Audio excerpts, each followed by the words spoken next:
gentlemen, how were the discussions? Outstanding. Fierce. That's the spirit. All right. So tell us, in terms of a bit summarizing the conversations, what did you hear from the tables, and was there anything that you found surprising? And equally, is there anything that you were expecting that you perhaps did not hear? Yeah, let me start. Yeah, Daniel, maybe we'll start with you.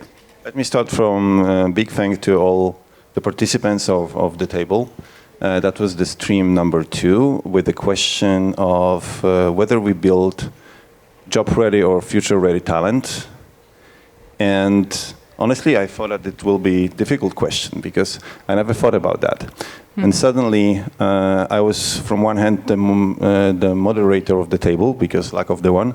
And I was lucky to hear the conversation, so thank you guys very much. And surprisingly, we can say we are almost ready to think about the future.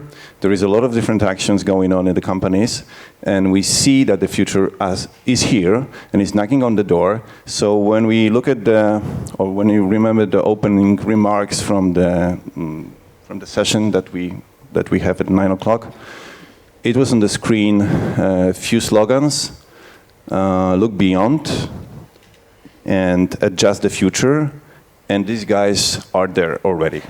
So the scenario rather optimistic. The scenario is rather optimistic, at least from what I see, but also from the comments that I see on the screen. There is a lot of solutions going on and are implemented. So not ready with the outcomes, so we see the outcomes. So I will explain a little bit later what's going on and what are the best practices. Interesting. Thank you, Daniel. So Arek, what about universities? Yeah, how so it's going on? And I was expecting like easy piece in terms of like, let's complain about the universities. Businesses are so amazing and so great. Reality is that we had different people at the table, so also from the universities and also students or fresh graduates. And this brought absolutely a new perspective. So instead of talking and complaining and so on, we were also talking about, for example, mental health. And also skills that were like somehow disappearing because of work from home, but also COVID. So it's not only about the future, but it's also about bridging the gaps from the past. And before we move on, we also need to think about the solving the problems. And that was also very interesting. There were some disagreements at the table, so I'm very happy to see those, because I'm usually trying to find a little bit of a disruption. So. Yeah. Do you want to tell us a little bit about what those disagreements were? Yeah, so again, I would put it this way. We are constantly talking about changing Gen Z, because Gen Z is this or Gen Z is that or whatever. But then the question is, are we assuming that the current way of working at our companies is the right one? So if we think like, okay, you need to confirm the invitation for the meeting and that you are going to attend or you're not going to attend, potentially, yes, but what if we stop for a second and we just assume that everyone that is willing to participate will simply show up? That's a complete frame of, of thinking about this, and but then you can still challenge yourself. Are you taking assumptions for granted, or are you actually thinking before making judgments about the people that are not following your own assumptions? Very interesting, huh? yes, and I was just wondering, what about authorities and how you, or what was, let's say, the conclusion at that table, like where we are at when it comes to collaboration between business and authorities? Business and public, so oil and water, as at least for now, still. So. The only thing to get them mixed up is to keep mixing. Okay. And what I'm happy to hear is all the tables in our team are relentless. And all the guys, I've heard so, and that's surprising, I've heard so little nagging. And these guys that, and the public, oh my God, literally almost nothing. It's like, yes, we're aware. Everybody was touching on the same subjects, maybe a little bit different angles, but we are all aware of those troubles. But everybody's there, everybody's talking we. Everybody's saying we, not they. although I know there's a lot of day to be done. So that's not, some of this is surprising. The levels might be a bit surprising, energizing, or actually sort of promising.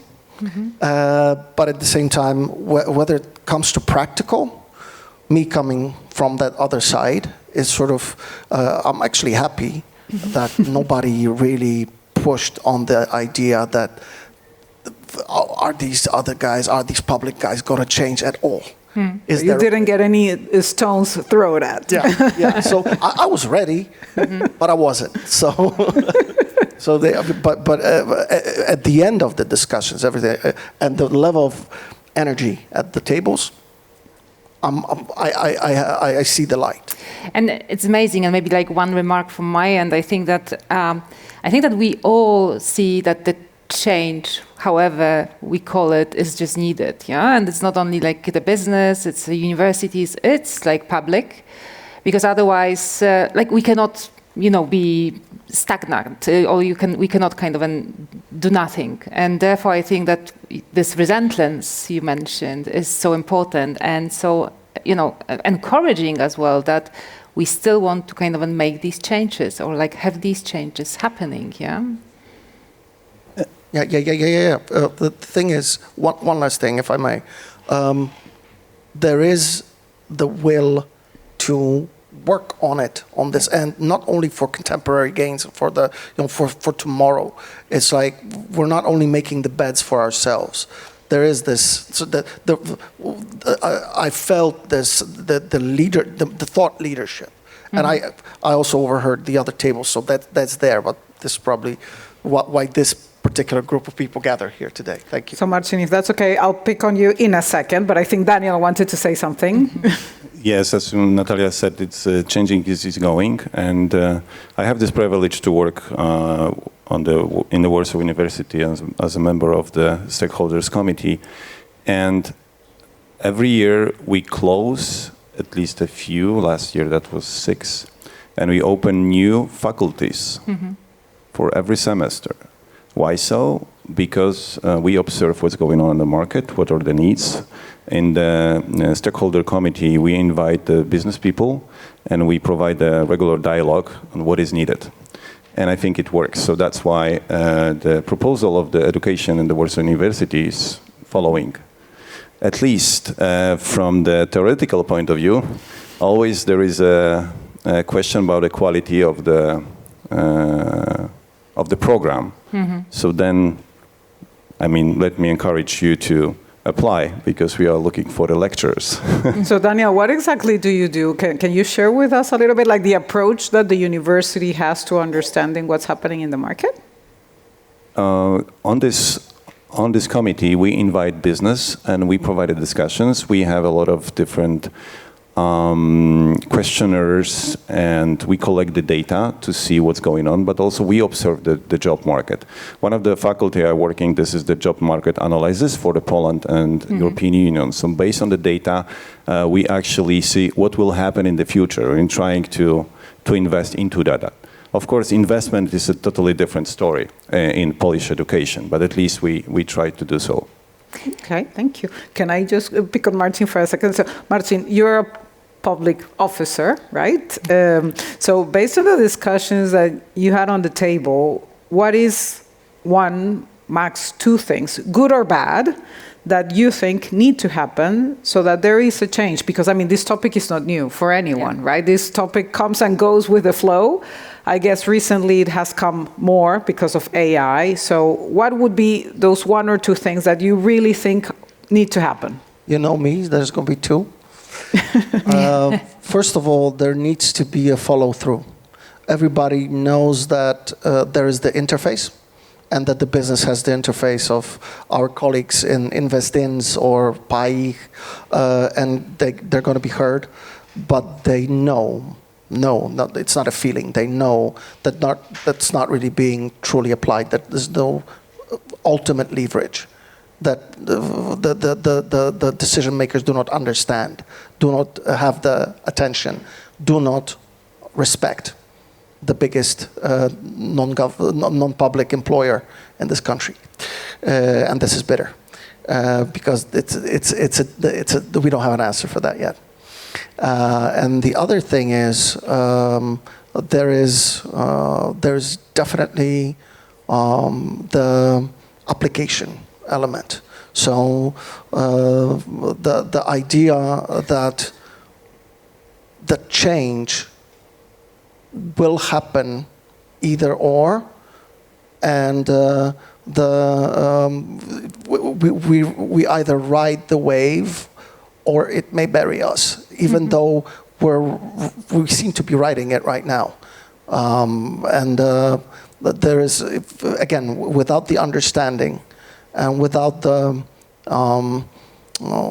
nurturing of the public representatives, whether it's academia or policies, that they are being co-constructed, that they are being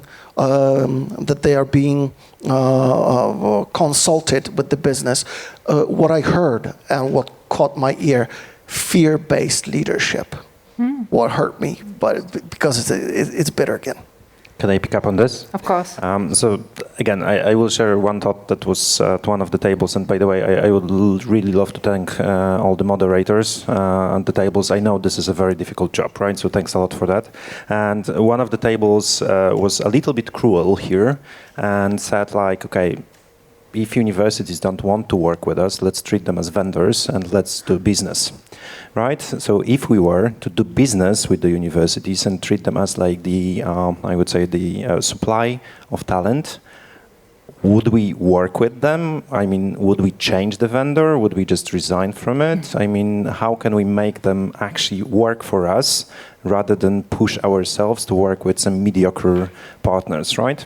So the question is, do we need to work with every university, every institution, or do we want to work with the most responsive ones and then bury the ones that don't want to work with us? And again, Warsaw University might be one of the great examples, and there are multiple private universities that are equally great at this, but maybe it's also choice. And with the, diminishing or like smaller pool of talents that are going through the universities, it's the only choice that we can make to actually choose the ones that we want to work with, only the best ones, because we don't have time to wait for the rest to wake up. Very interesting. And I think that what is as well super crucial in this debate is if we even choose the ones which we want to work with, I think that there needs to be a bit of a systematic approach to that. And I think that, and has it like appeared in your discussion, like this systematic, like across companies approach to certain topics, certain initiatives? Yes. Very good. I mean, of course. And then, interestingly, obviously, ABSL was mentioned there as kind of an intermediate partner to actually consolidate, but also lobby on behalf of the companies with the governmental institutions, right? So that's much easier, and all of us working in the corporate world knows that it's much easier to hide behind someone's back when you're talking with the public institutions. Because our corporate PR / government relations and so on don't want to be on the spot, right? So that's one of the elements. So I'm really hopeful that this will be the right way. Other than that, there are more and more, I would say, hopes for more people from academia to work in the universities, having also some talent programs, internships, and driving something more sophisticated. And then one thing that is also worth mentioned, that it's not only about universities, but also like vocational schools and middle level. So while we were always talking about academia and so on and so forth, but reality is that we are going earlier in the path. Shall we ask some questions, maybe? I think we have some colleagues from our events team. Are there any questions from the audience? If you do, please raise your hand, and we have colleagues from the events team with microphones. No questions? Okay. All right. As we're looking at one remark to Arek, this happened at our discussions as well. What works perfectly is bringing down the walls, so tearing them down, and there's no longer us and them mixing business to the academia, although this does not work with public. Okay. And this is a good practice that cannot really be used if it is that it's persecuted by law, basically.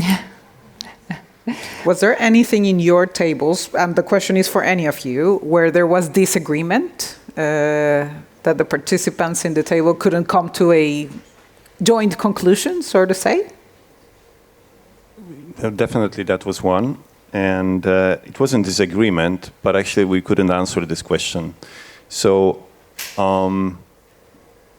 actually that was my question and observation, and I just reached to the report done by Oliver Wyman, actually Alma, your organization. Yes. Part of your organization. It was issued a few weeks back, and it calls CEO Agenda 2026. I strongly recommend that material. And 53% of the CEOs indicated that they're going to cut entry-level positions in their organizations because they will replace that with the AI, agentic AI, other solutions. And my question to the table was, is it good or not? And it's the question to you, actually. What do you think about that? And the first answer was naturally, yes, we have tools we can replace. But then what next? So how are we going to develop experts without having the right competences that we built from scratch? We couldn't answer this question.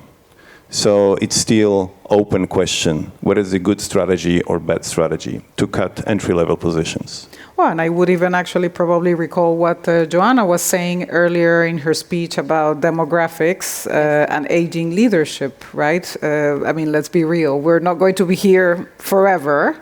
So someone has to take on those jobs. So there needs to be a smart way of investing on junior staff, although technically they are not needed anymore. Okay, but then the question is, what do we call junior jobs? Is it about like bringing coffee, running the data in Excel, or it's more about like creating a strategy for the future, right? Using AI, right? So not instead of AI, but using AI. So that's a complete different question. Exactly. Any views from oh, there's a question right there. Hello? Yeah, we hear you. Okay, very good. Actually, we had this discussion also at the table, and we had a solution.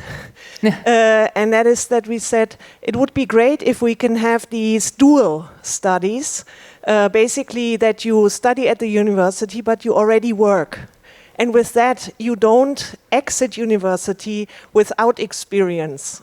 And then we said, well, if there are new skills required over time, we will all at a certain moment be newbies again for the next thing that we never heard of, that we never tried, etc. So how can we maintain that readiness as newbies for these jobs?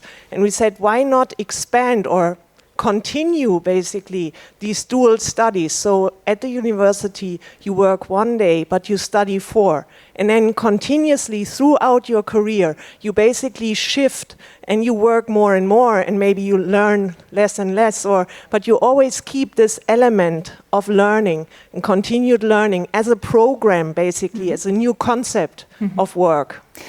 I very much like this concept, but I think that what is really important here, and that's what I would underline, is like how to make it as well. It's successful for companies, and what I would look at here as well is maybe a public, support or help, because I think that that could give a great, benefit for everyone. Yeah, but companies would or need to be to a certain extent incentivize, in order to do that. Okay, I do have a thought about this. So there was a comment in the university section that the school is killing creativity. And I was considering whether to just make it a little bit softer, like killing creativity is a little bit rough. Softly, like soft. Yeah, Killing it softly. Killing with kindness, all this stuff, yes.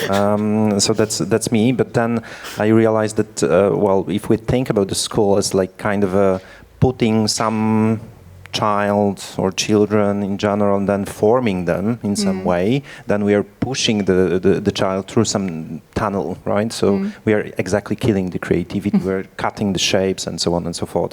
So again, if we want to follow this particular game of like relearning, unlearning, and so on, we need to be open for a little bit of curiosity and more asking questions rather than giving answers, both at the primary schools, secondary, and so on, but also universities, right? So more like teaching curiosity and this potential to learn, and that calls exactly for the rapid systemic change on the public level, not necessarily on the city level, but more on the government and the ministries, to exactly enable this and to give a little bit of more freedom and more time, rather than to learn about, I don't know, Greek wars and so on, and some ancient times, maybe something more up to date. Well, one thing that happened in our tables, we overstepped to your domain, education, and definitely the changes need to be applied. When we think policies, there needs to be a change in the way we train and pick and reward teachers. Absolutely. Because they have been left alone. They have been they feel abandoned. They feel underpaid. And not respected. We got to bring the hype. We got to bring the glitter and glory to this ultimate mission of becoming a teacher of the next generations. Because if we don't have that, like looking at Finland and countries that truly respect them, and the only thing we were nagging about was politics, and that the public has changed into political. We need to try to get that back. But over the last 3-4 decades, whatever politics was public, they left the teachers to hang to dry. I think we have a question in the audience. Yeah, actually more of a comment than a question, but very much linking with what was just said here, and Natalia, what you mentioned about the public support for training and upskilling. And one of the questions that was tackled at the table is it cheaper to hire a new person or to upskill a new person? And the answer was it's cheaper to hire a new person. And that's even with current, pressure on the labor market, it's easing. Probably it's going to ease even more. Yeah. So then the question is like, if you would like to utilize this talent within your organization, you need to upskill them. And then for that, if you wanted to make it attractive, and of course there are internally organizations mentioned that, they have an internal push to upskill the employees. But if there would be a public support program, this would grade really nicely. And I really like the idea about university, because this would be potentially one of the ways of government, public sector supporting the sector. So maybe open some positions in the universities. What you mentioned, maybe one day a week you could go to university for upskilling program, and that is tailored for the needs of the industry, co-created. I think it's really, really nice idea. Like it's kind of at least in my head, it sounds great. Yeah. Very good. And this is, let's say, the aim of this debate. It's like to gain, let's say, new ideas.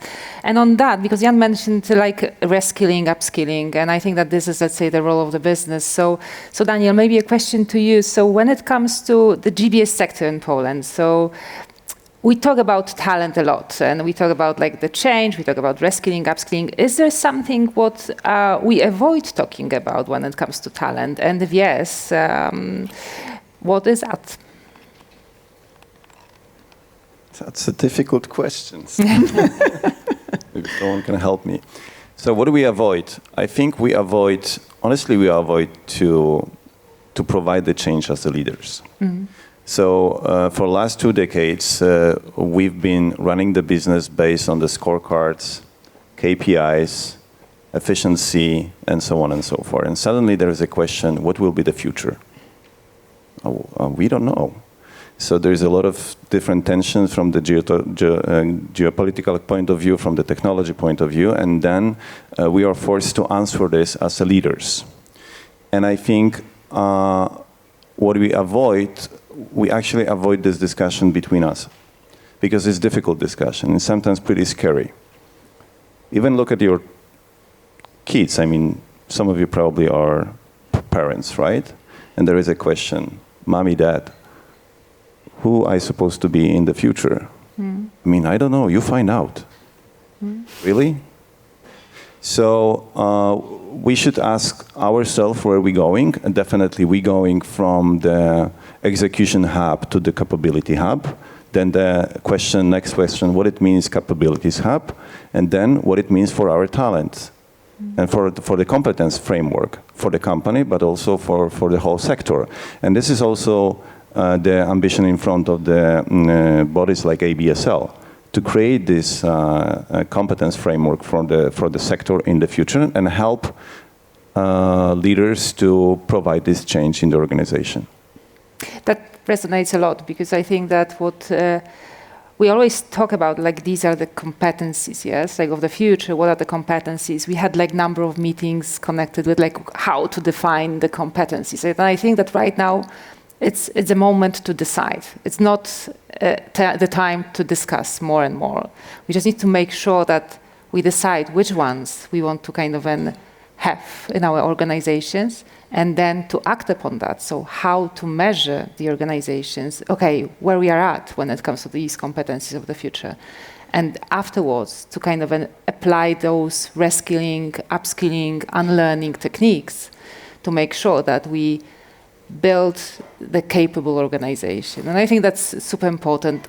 Any other comments on Can I throw a question maybe to Arkadiusz, actually connected to the skills of the future? I mean, very often we acknowledge that universities form people when it comes to hard skills, but at the same time, as leaders and employers receiving this talent in the workplace, we often complain about the lack of insufficient soft skills.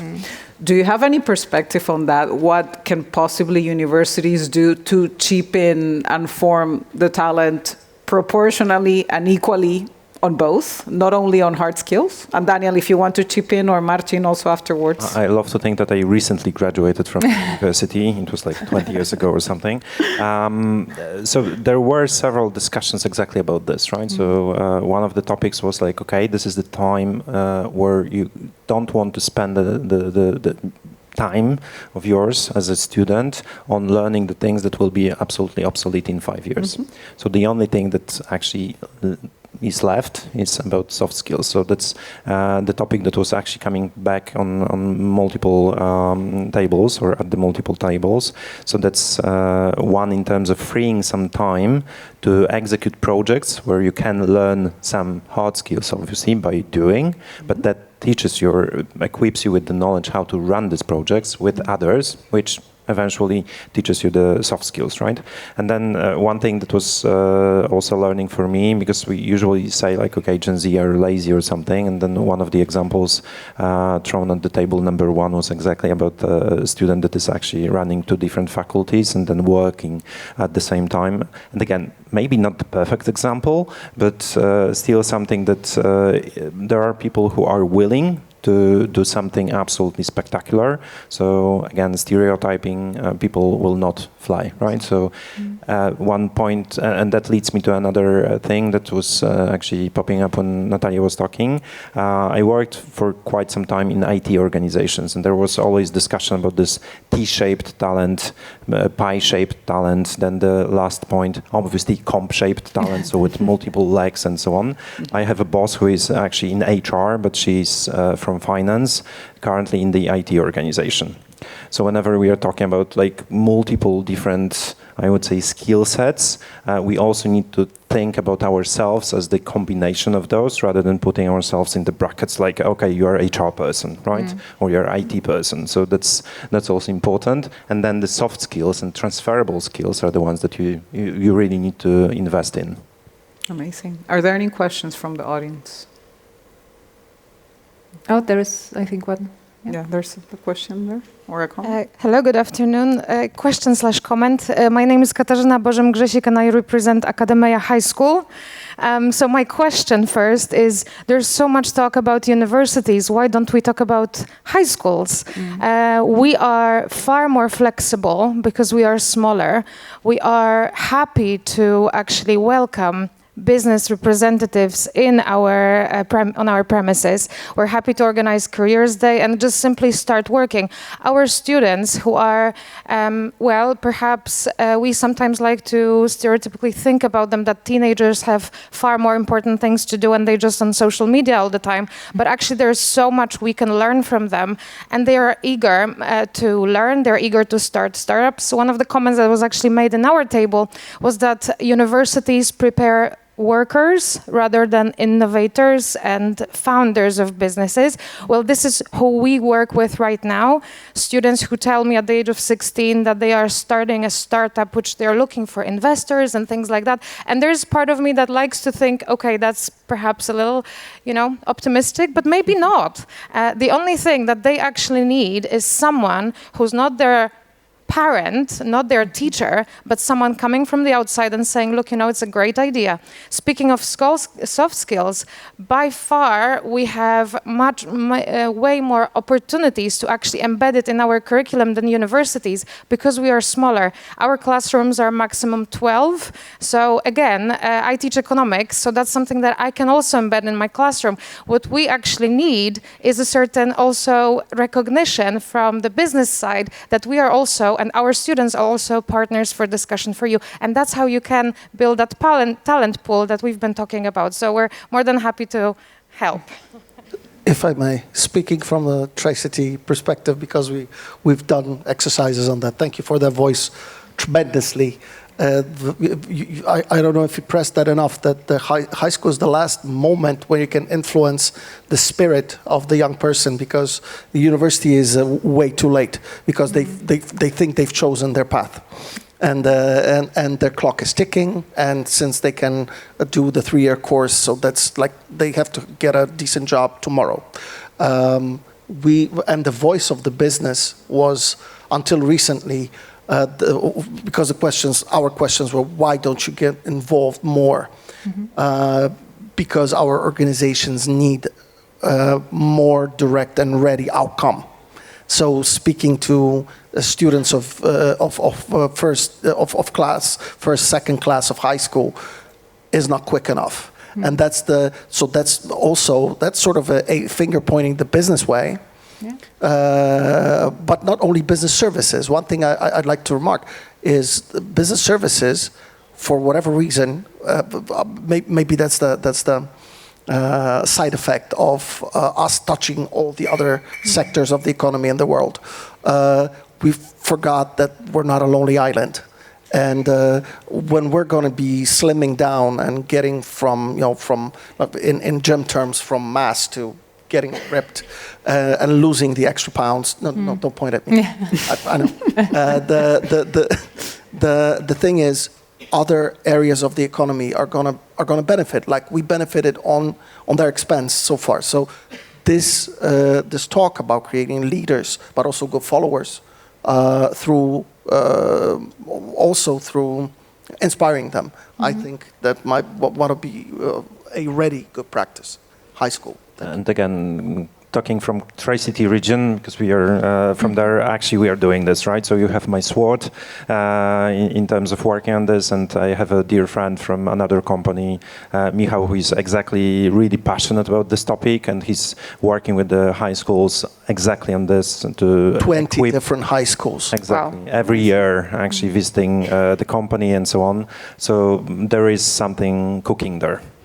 Gentlemen, conscious of time, we need to start wrapping up. But we have discussed a lot of great ideas on the table. However, Natalia and I wouldn't want that this is another discussion where there are a lot of ideas and a lot of inspiration, and then we all get back to our lives and nothing really changes. Yeah. So what would be, then the question is to all three of you, what would be the call of action? And we have spoken a lot about different ideas. So who owns these actions? Who needs to take the lead? Is it the government? Is it the business? Is it the university? So tell us your perspective. So maybe Daniel, we'll start with you. Yes, thank you. So my advice is to look at your cuveta first. So whether you're sitting in the universities or you're the leader of the business, and assuming that we are the leaders on the business, come back to your company and ask your leaders, what is your value proposition? What is written down? And then translate this value proposition into the capabilities that you're going to build. And to be even more precise, look at your scorecard and see whether there are the metrics that reflect the future capabilities and value that you're going to bring, or it's only business excellence metrics or cost metrics or quality metrics. So look at your scorecard, and based on that, start to figure out what the actions you should implement. That's my advice. I'm going to do that. Thank you. Thank you. I will come back to Michał. So if you multiply 20 schools by, let's assume 20 pupils, it's like 400 people every year. So if you think that you can't do anything because of your manager, leadership, company, whatever, you can. So be this naive kind of a fighter and pick up and grab it, go to your ABSL talent ambassador, to chapter leader, and then just push them to actually support you, right? I was the chapter leader myself. I'm deeply involved in the education. The talent ambassadors are here in the room, so just do it. You can do it even right now once we finish. Thank you, Arkadiusz. Marcin. There is no tangible hope of public changing its mindset 180 degrees. Yeah. However, there is every now and then, I promised honesty.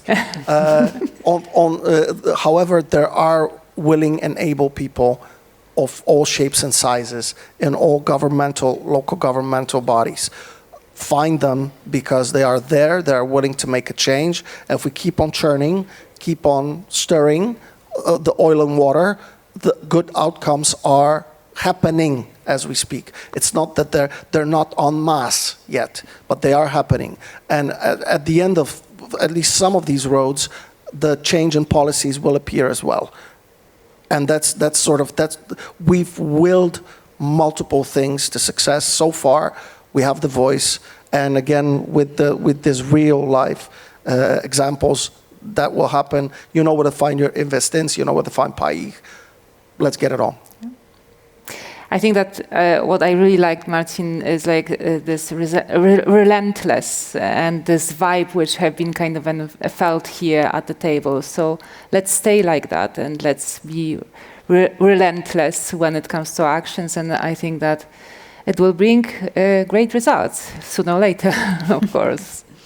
Right. So, gentlemen, thank you so much. Thank you very much. It was much. a pleasure to have you here. Thank you so much to all of you for all of your inputs and for all the amazing discussions. And let's make sure that the energy stays. Thank you. Thank you very much.